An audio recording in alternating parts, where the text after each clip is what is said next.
നമസ്കാരം. താഴ്മയിൽ നിന്ന് ദൈവം നിങ്ങളെ വലിയവനാക്കും. നിങ്ങൾ അതിൽ വിശ്വസിക്കുന്നുണ്ടോ? അതെ, ഞാൻ നിങ്ങൾക്ക് ഒരു കഥ പറഞ്ഞു തരാം. കേൾക്കണേ. ദാവീദും ഗോലിയാത്തും.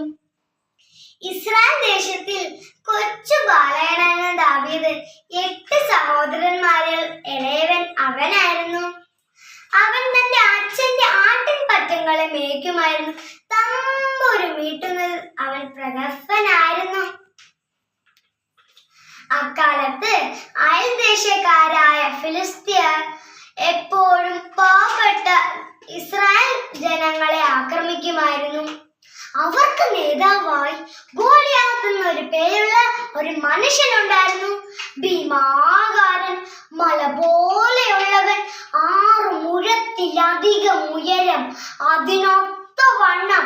അവന്റെ തലയിൽ പിച്ചള തൊപ്പി ഉണ്ടായിരുന്നു. ഇത് കണ്ടാൽ ആരെങ്കിലും വിറയ്ക്കാതിരിക്കുമോ? ഗോലിയാത്തിനെ തോൽപ്പിക്കാൻ ആർക്കും സാധ്യമായിരുന്നില്ല. ഇസ്രായേൽ സാവൂൾ രാജാവ് പോലും ഭയന്നു വിറച്ചാണ് കഴിഞ്ഞുകൂടിയിരുന്നത്.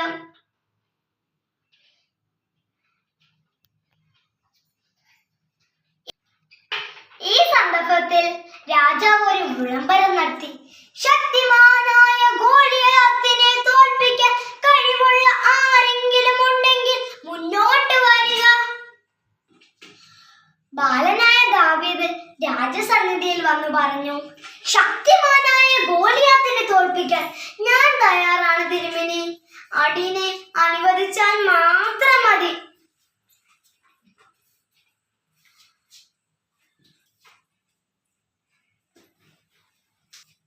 സാവൂൾ രാജാവിന് ചിരിയാണ് വന്നത്. അവന്റെ ധീരതയെ കുറിച്ച് കേട്ടറിഞ്ഞ ദാവീദ് രാജാവ് അവനെ അനുഗ്രഹിച്ചു പറഞ്ഞയച്ചു. കൊച്ചു ദാവീദ് കയ്യിൽ കവണയും വടിയും തോട്ടിൽ നിന്ന് പറക്കിയ 5 കല്ലുകളുമായി ഗോലിയാത്തിന്റെ താവളത്തിലേക്ക് യാത്രയായി. അവിടെ ചെന്നപ്പോൾ ഗോലിയാത്ത് ചോദിച്ചു, നീ എന്താ തെറ്റാലി കൊണ്ടുവന്നിരിക്കുന്നത്? ഞാനെന്താ നിന്റെ വളർത്തു മൃഗമാണോ? ഗോലിയാത്തിന് ദേഷ്യം വന്നു. ഗോലിയാത്ത് ദാവീദിനെ ആക്രമിക്കാൻ ചെന്നു.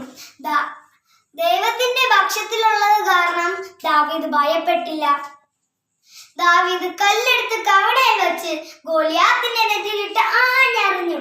കല്ല് ഗോലിയാത്തിന്റെ നെറ്റിയിൽ ആഞ്ഞു കൊണ്ടപ്പോൾ ഗോലിയാത്ത് മല പോലെ നിലംപതിച്ചു.